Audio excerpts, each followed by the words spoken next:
Anna. I'm glad to talk to you about your book, your latest book today. My name is Bianca Geburek. I'm a STE advocate in Germany, and your latest book is entitled "What If School Creates Dyslexia?" And I have a couple of questions about that. First of all, I'm glad that we have this conversation. We met during one of your courses, and I was really impressed by how clear you are about what self-directed education is about. And so maybe just to have a short introduction for people who don't know you yet. You are a STE facilitator. You also speak about it. You write about it. You train people. As I said, that's how we met. And also what I find most interesting is that this is in the realm of being a young people's rights advocate. So is there anything you would like to add about what you do and why maybe you wrote this book in the context of what you do? Well, I think I'm also a mother, and I'm also part of a family that has plenty of dyslexia. So I think those two things are relevant. So maybe we could start off with what is dyslexia? So if people have not really come to terms with the concept, and also in your book, you open up the realm of maybe it's not what we think it is. So maybe you can say a few words about that. Sure. So I think, in mainstream education, people think of dyslexia as a reading disability primarily. And I think of dyslexia as a particular type of brain, particular type of talent profile, actually, that allows us to think in very connected, creative, multi-dimensional ways. And that can, under the wrong circumstances, create a reading problem. And then one of the premises in your book is that, or is the observation that there's a difference between dyslexia in traditional schooling and in self-directed education. What is that about, and how does it maybe play into having different perspectives on dyslexia? So that's what actually prompted me to start writing the book. Was when I had come across Daniel Greenberg from Sudbury Valley School's statement that they've never encountered a case of dyslexia. And I was wondering, how's that possible? So I started to investigate, and I decided to ask other people practicing that form of self-directed education if they had encountered dyslexia. And it also didn't make a lot of sense to me, because just statistically, they must have had many, many dyslexics at Sudbury Valley School over the more than 50 years that they've been open. And in fact, Peter Gray's research turned up a couple of teenagers who came to Sudbury Valley School having been diagnosed as dyslexic, functionally illiterate when they arrived, both of whom, completely different times, separate from each other, were reading within a few months of arriving. And when Peter Gray asked them, what happened? How were you suddenly able to learn when you couldn't before? Their response was that nobody was expecting them to anymore. There wasn't any pressure. They were just sort of accepted for who they were. So their self-esteem could repair. And then they decided to learn to read, and they did. And that seems to be a very, very common experience. Subsequently, while I was busy writing it, people kept giving me more and more examples of other places where the same thing had happened. And of course, we've also seen this with the home education that's self-directed, is that it seems that what causes the reading problem is when you take a dyslexic brain and you push it to learn too soon, push it to learn in ways that don't fit that particular person's talents and comfort zones, and add pressure so that it becomes a very, very loaded thing full of potential shame and pain. And that seems to be what creates the reading problem part of dyslexia, because it just doesn't show up when people are allowed to support themselves naturally. So you can still find dyslexic kids in self-directed education, but the big difference is that they're in charge of what they do, when, and how much help they get. So as I mentioned in the book, there's a couple of kids who did choose to use remedial support, but on their own terms, in their own way, which then firstly means that there isn't that self-esteem dent or destruction that seems to happen when it's imposed.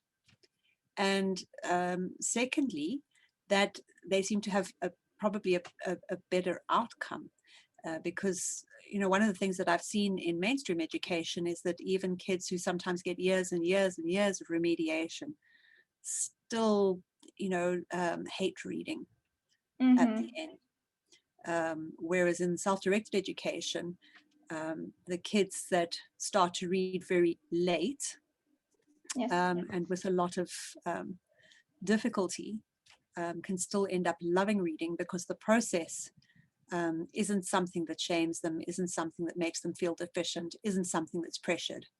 And that's huge.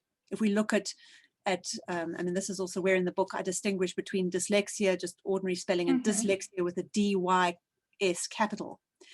Dyslexics are overrepresented in the prison population, and they're overrepresented in the entrepreneurial success, self-made millionaire population.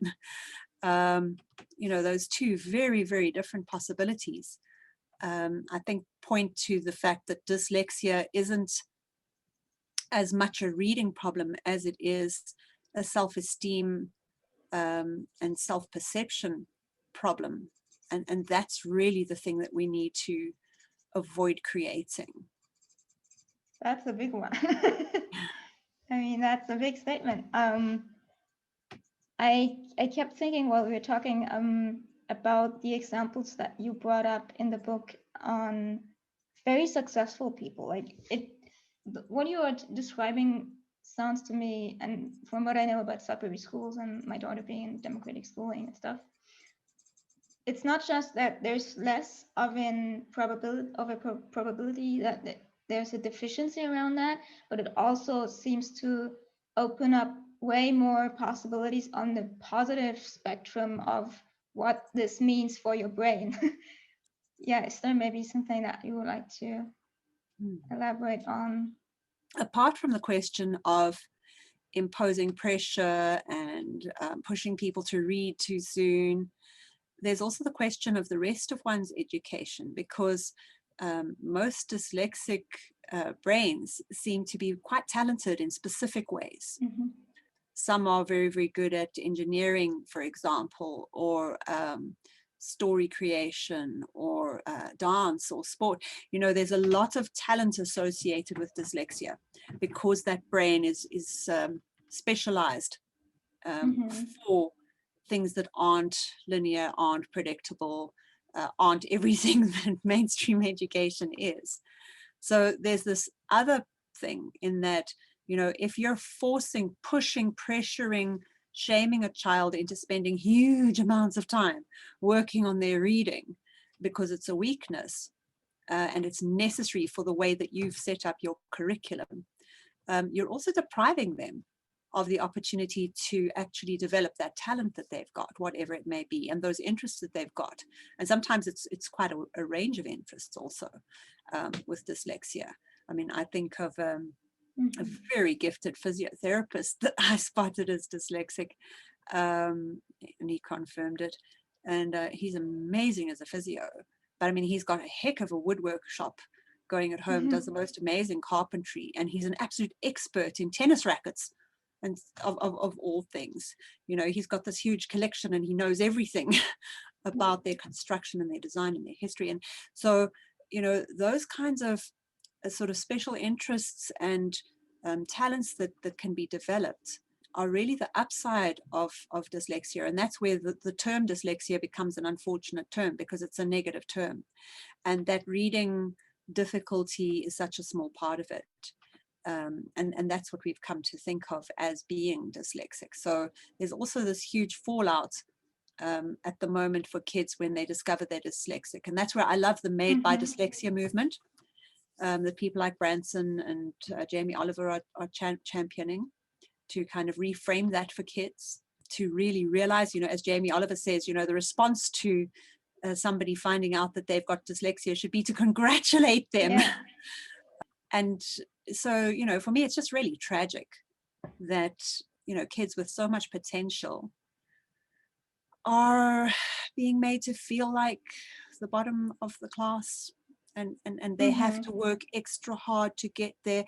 Some people have attributed the success of dyslexics who are successful to the fact that they had to work extra hard to get there, and so they had to actually double down on their efforts. But I don't really think so. I don't think that suffering is necessary.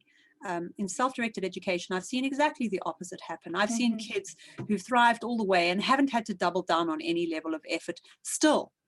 I mean, wow, what they're achieving doing like university level maths at the age of 14. And there's really no excuse for setting up education to do that to anybody.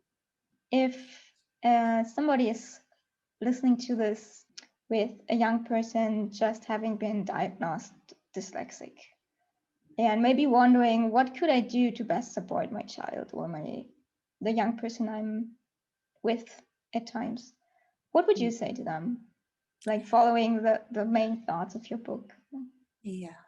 So I would put them in charge of their education immediately, because all kids are curious and have their own interests, and will naturally navigate towards the things that bring them delight, which will be a fulfillment of their passion. But maybe even more so the dyslexic kids, I would definitely take them across to look at a few things on the Made by Dyslexia page, or Ron Davis's The Gift of Dyslexia, where he lists the famous dyslexics. Just reframe it for them and help them understand that, in some way or other, whatever their idea of it is, they have to change gears in order to read, because their brain is really good at sort of, it's kind of an overpowered brain. It's OP. So it has to kind of calm down and relax and not take it so seriously in order to learn to read. And that can often mean taking a complete break from trying to read. Let them let go of reading, eye reading. Let them let go of eye reading, because there's ear reading, which they can absolutely do these days. Voice to text and audiobooks is right there. Just like finger reading with Braille, it's completely valid. So, just let the pressure come off, put them in charge of their own education, help them recover their self-esteem. And then after that, support them with whatever it is. They're probably going to take a bit of a break into just, sort of recovering. All kids, when they move into self-directed education from the mainstream school, usually need a bit of time to recover, which looks like being completely on holiday. They're probably just going to only play computer games or only climb trees or whatever it is that they want to do to kind of just really decompress. And that can take a while. And the important thing there is to just trust it and know that it doesn't matter how long it takes, because again, what we've seen in self-directed education is that when somebody has the motivation and they have the confidence, if those two things have been allowed to recover, you'll be amazed what somebody can do in a very short space of time. I mean, we see people who've never done maths formally on a page ever, preparing for the sort of final math exams to enter the tertiary level in a matter of months. It's completely doable. So there's no panic, there's no falling behind to worry about, there's no catching up to worry about, there's no keeping up to worry about. Set them free. I mean, we're on the same page there. So always so assuring to hear you say these things. Well, and maybe apart from parents, who would you say, who's the audience of your book? Who would need to read it ASAP? Wow, teachers. educators, education policymakers. I mean, it's very hard news to take because there's such a big industry around this now, and there's so many people earning their money off this now. But I mean, I think that's just like where we're at, you know, 2021, we're having to really look at our values and how we spend our resources on this planet and make some very, very big changes. So, you know, this doesn't mean that there's no space for teachers, there's no space for remedial therapists. There's just not nearly as much, I'm afraid, because we're going to need a lot fewer of you. And things need to be done by consent, not because a child is feeling like their life will be over if they can't learn to read, you know, within the next 6 months, because they're going to keep falling behind on the curriculum and keep feeling stupid. But because they've reached a place where it's a bit like they've decided to learn to play the violin, for example. It's a desire. They're like, oh yeah, no, you know what? I really feel like learning to read now. And to realize that in a natural world, for dyslexics specifically, that can be at the age of 14, and that's okay. Yeah, that takes a lot of pressure off parents to hear that.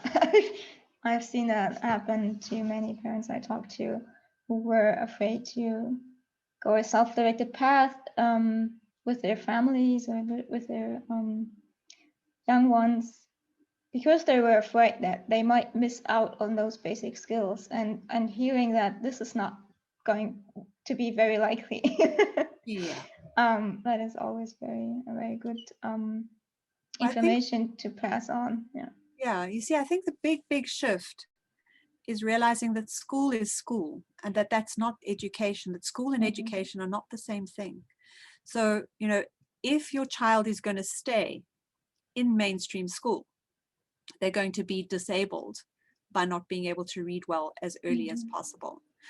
But that's not because of the requirements to get an education. That's because of the requirements to comply with the quite dysfunctional way that school is currently set up. So if you can't read a textbook, you're going to fall behind. If you can't write an essay, especially handwriting, for heaven's sakes, in this century. If you can't handwrite an essay after having read a textbook, you're going to be at an enormous disadvantage. But the critical shift to make is that there is nothing on this planet, except, I don't know, even linguistics, no, probably not. There's nothing that you have to learn by reading a textbook and writing an essay. Kids in self-directed education don't do that very often. They do it. Some of them do it a lot, especially those who are going to be writers, but many kids don't do it at all. But they still can learn everything that they need to get into tertiary, to get into amazing careers. So, you know, that like you have to do grade 1, to do grade 2, to do grade 3 is really just a system setup. It's got nothing to do with our brains and how they work.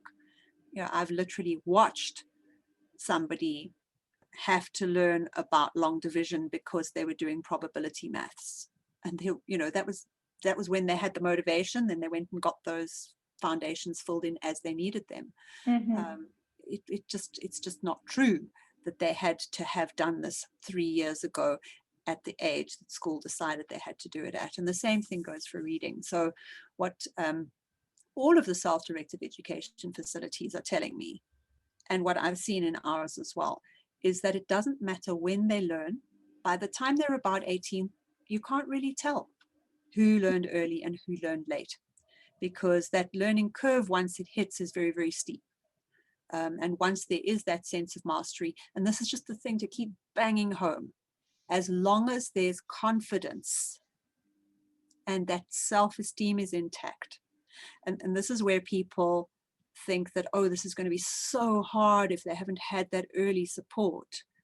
And it is so hard for people whose confidence and self-esteem has been eroded. I mean, you try tackling a subject that you feel like you're a fool in. None of us can do it effectively. None of us can focus and concentrate. So just the prevention of that early damage is the big thing that we need to get. And this is where I'm traumatized that they're starting to take, you know, literacy training down into the preschool level now, because it's just a recipe for absolute disaster. I can see why they're doing it from their logic perspective, but their logic is based on faulty premises. And that's where I'm just desperate for people to actually look at that and see that, because we're dooming another couple of generations right now unless we turn that around. Well, maybe let's finish this up with, where do people get your book? So it's now available in English and any minute now in French. You can already pre-order the French. So you can get it direct from Free Books. That's with an H in it, Full Human Rights Experience Education Books.